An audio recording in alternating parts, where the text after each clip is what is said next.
Okay, so now we will see how we can create our first SPFX web part. In the last video, we saw how we can set up our development environment for SPFX. Now on this, what I'll do is I'll open the same Node.js command prompt. You can see here the same command prompt that we are using. So I'll just clear it. Now you can see here first thing how we can so in this particular video we will see a couple of things on this. So before creating the our client side web part, I assume that the SharePoint framework development environment is setup is done in your system. Now the system can be a Windows Server machine or it can be a Windows 10 machine. Now I have started using a Windows 10 machine. Previously I had Windows Server edition where SharePoint 2016 was installed as well. Now on this we will develop a web part which will work on SharePoint Online, as well as I will show you how we can develop or what are the options that you should select if you are targeting for SharePoint 2016 and 2019. The good thing is that even if you are targeting 2016, then it will you can also target SharePoint Online, and if you are targeting SharePoint 2019, then you can also target SharePoint Online as well. I will show you those options. Then we will see how we can run this gulp trust dev command that we required to run in the development environment only once. Then we will see how we can test the web part in the local workbench, and then I will show you how we can add the web part in both SharePoint modern experience and the classic page, both the pages. And then we will see how we can deploy this, how we can basically package and deploy our SPFS client side web part to our SharePoint app catalog site. Now there are also other versions where you can where you can package to a CDN. Uh, Now for this, I will open the command prompt. So you can see here, this is my command prompt. Now on this, the first command that you are going to run, whether it is on for developing a client-side web part or for developing a SPFX extension, you need to run this command u@Microsoft slash SharePoint. You can see here, this is the command. Just click on enter. Now you will be able to see here, actually it will take some time, then it will create the project. You can see here now it is asking us a couple of things on that.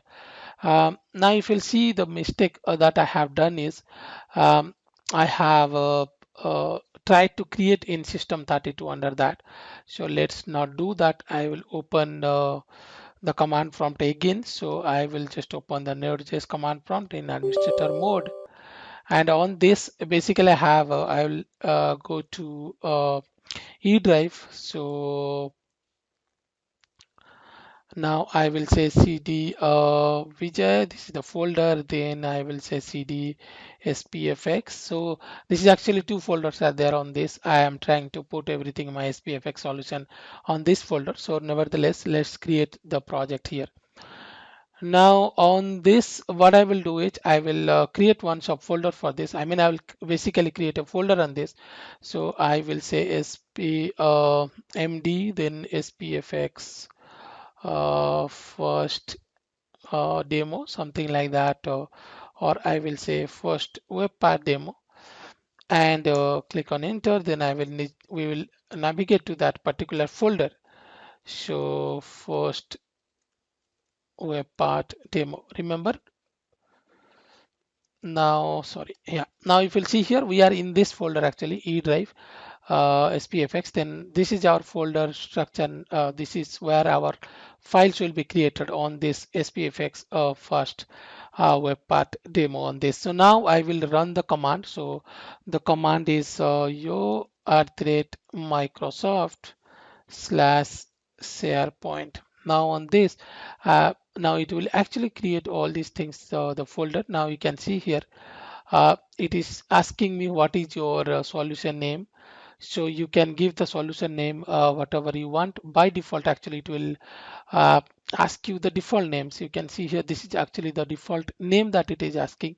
So SPFX solution name. If you want to change, you can just start typing on this. So I will say, let's say I will say SPFX, this will be my solution name, right? So SPFX, then I will say first client web part demo. And then this is the options that it is asking us. What is the target version that you are targeting? So if you'll see here, the first one, it is saying client SharePoint Online only, or SharePoint 2016, including 2019 and online, and then SharePoint 29 onwards and online as well. That means if I want to, let's say, target, we are using SharePoint 2019, and then I can select this option so that I can we can develop for SharePoint online as well. So that is the difference that it is going to this is what is the difference, that if you are targeting the client side web part in SharePoint for SharePoint on premises and or SharePoint online. So we are selecting, I will just select the first option, which is selected one, SharePoint online. We don't have a SharePoint here now, a SharePoint 2016 version, but there is no difference on this, just to make sure that if you are using SharePoint 2016, your feature pack 2 is installed, and the if you are using 29, then you don't need any extra package for that. But the process, everything is same, and the same way we can use it. Now click on enter. Now what it is saying is, if you want to use the current folder, so we are going to use our current folder, this folder. So now I will check okay. Now next, it is asking that do you want to allow the tenant admin the choice of being able to deploy the solution to all sites immediately without running any feature deployment or adding apps in the site. So we don't want that, immediately it will be available on the site. So I'll say no. And then it is saying that will the component in the solution require permission to access web APIs that are unique and not shared with components in the tenant. So we don't require this. I'll say no. Now, these are the options that we are going to develop on this web part or extensions. Then there is another option. It is seeing library now. So now we have two options we usually use, that either we are developing a web part or extension. So for this, we are developing a web part. So I'll just click on enter. Now it is started asking me now, what is the web part name? What will be your web part name? So I'll give the web part name. So I will say SPFx client web part. I will just change it to first. So first SPFX first client web part, and similarly it will just create the description. It will generate the description like this. So click on enter. Now the framework that we are using. So there is no JavaScript framework, React or Knockout. If you are familiar with React, you can use React. You're familiar with Knockout, you can use Knockout. Here we are using the no JavaScript framework on this, so that we can use anything, any script on this web part. So I'll click on enter. Now this is where it will start creating all the projects. It will start to import the modules that we require. So those things will happen, and finally it will tell us when it is successfully created. So then it will show us a successful message, and from that point we'll be able to know that our web part is ready now, and we can actually run the commands to test it out. So now you can see here, it took some time, and then our web part created. So now what we'll do is, we will see how we can run it in the local workbench. So local workbench is the space where we can actually test the web part. You can see the functionality of the web part. Now on this, I will you have to run okay. Now before doing this, as I said you before, that we have to run the gulp trust dev command, so that it will actually we required one time for the dev environment. So I will run this gulp, and then trust hyphen dev hyphen certificate. So in fact it is CRT, and then click on enter. So this is actually the command which needs to run one time. So not necessarily that every time you will create a web part you will create it. So you can see here it is taking some time, and it will, once it is successful, then we can actually run our gulp sub command, which is which will open our local workbench, and then we can run it. So now you can see here it is saying that you are about to install a certificate from a certification authority. So you can just click on yes. So once you click on yes, you can see here it is now finished. So that means our local certificate is installed now. So now on that particular directly we can run our gulp serve command. So now if you'll see here, I'm in the same directory. So I will just use gulp serve. So this is the command which will actually open the web part in the local workbench. So basically it will open our local workbench. So I'll click on enter. So it will actually first time it will take some time. You can see here now it is opening. So now if you'll see here, we can see our web parts here.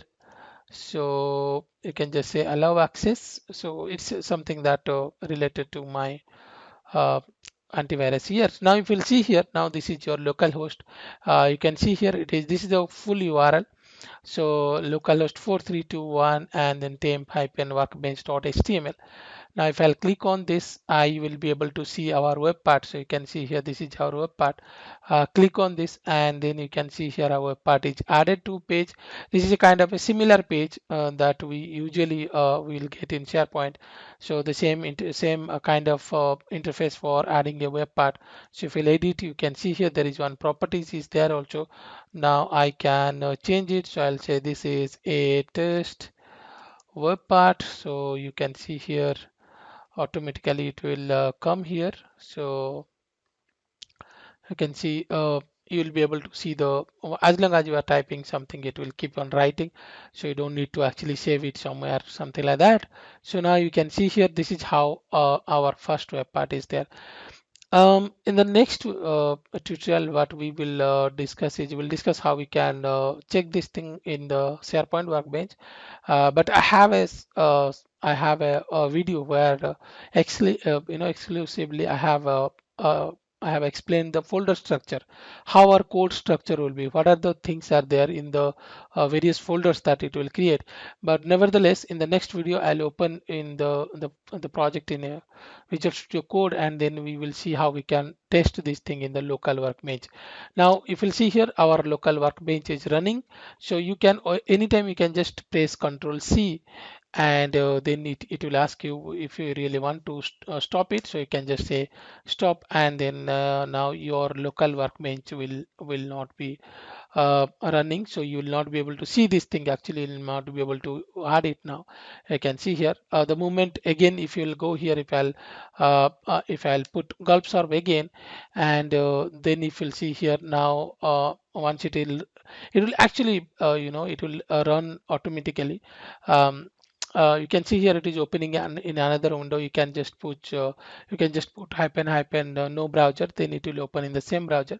So now then you can see here your web part, and then you can start adding it. So this is actually how we can start it again. So I'll just put Control C, and then I'll say yes, I want to stop this. So now this is about how we can create a simple client side web part, and we saw how we can add in the local workbench.